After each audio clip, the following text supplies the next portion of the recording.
बाकी हम लोग बात कर लेते हैं कि भाई साबर मंत्र करने वाले ही क्यों ऐसे व्यक्ति होते हैं। जो लोग साबर मंत्र का ही जाप करते हैं उनके साथ ही ऐसी प्रक्रिया स्टार्ट क्यों होती है, मुझे ये आज तक समझ नहीं आया।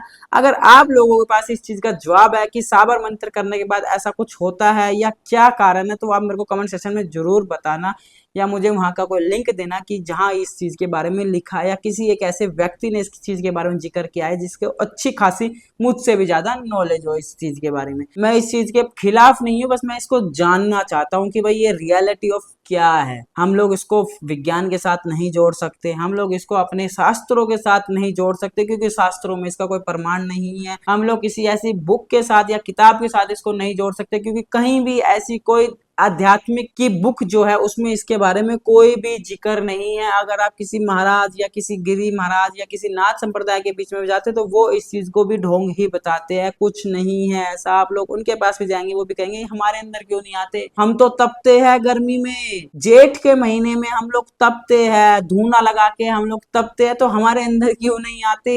हम लोग सर्दियों में हम लोग सिद्धियां रखते हैं, ठंडे बर्फ जैसे पानी से नहाते हैं, वो वाली साधनाएं रखते हैं, हमारे अंदर क्यों नहीं आती। तो वो साफ साफ कहते हैं, तो मुझे ये समझ नहीं आया। तो भाई मोरल ऑफ द स्टोरी भाई मेरे को तो यह सब सरासर पाखंड ही लगता है। आपके हिसाब से क्या है। अब मैं साधना की बात कर लेता हूँ। साधना क्या है, जैसे कि मैंने लास्ट वीडियो में बताया था कि साधना किस प्रकार की होती है, साधक किसे कहते हैं, या साधक योग के हिसाब से भी साधक अपने आप को साधता है, यानी कि अपनी बॉडी को इतना पावरफुल बना लेता है कि उसकी बॉडी उस हिसाब से इतनी पावरफुल, उसकी इम्यूनिटी इतनी स्ट्रांग हो जाती है कि वो एक वजन को और ज्यादा उठा सकता है। या योगिक जो होता है, जो योगा वाला व्यक्ति होता है, वो इतना फ्लेक्सिबल हो जाता है कि वो अपनी बॉडी को किसी भी तरीके से मोड़ सकता है, किसी भी तरीके से कैसे भी कर सकता है। जैसे एक बिल्ली की फ्लेक्सिबल बॉडी होती है, वो कैसे भी प्रकार के किसी भी छिद्र से भी निकल जाते हैं, कहीं से भी निकल जाते हैं। इसी प्रकार से एक योगा वाला व्यक्ति भी अपने आप को योग के द्वारा साधता है और अपने आप को इतना फ्लेक्सिबल बना लेता है कि वो किसी भी प्रकार की योगा को या किसी भी प्रकार की किसी भी ऐसी प्रक्रिया को कर सकता है जिसमें वो अपनी बॉडी को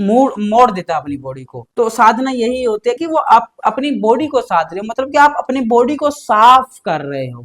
अपनी आपकी बॉडी के अंदर जितना मैल है, मतलब आपकी बॉडी के अंदर जितनी चीजें गंदगी है जिससे आपकी बॉडी बीमारियों का घर बनी हुई है, आप उस चीज को निकालते हो। जैसे कि डॉक्टर भी आजकल के टाइम पे कहते हैं कि फास्ट रखना जरूरी क्यों है। अगर हम लोग अपने शास्त्रों में या आध्यात्मिक तौर पे हमारे जीवन में हमें व्रत फास्ट रखना, इंग्लिश में फास्ट बोल देते हैं, व्रत जो है वो हम लोग आध्यात्मिक प्रक्रिया है। बट साइंस या डॉक्टरों की बात कर ले, डॉक्टर क्या कहता है कि आप अगर एक महीने में भी कुछ टाइम आप अगर भूखे रहते हो तो आपका जो इम्यूनिटी है ना वो स्ट्रोंग होता है, आपकी जो बॉडी है वो स्ट्रोंग होती है। क्योंकि जब आप भूखे रहते हो तो आपके अंदर के जो गंदे कीटाणु है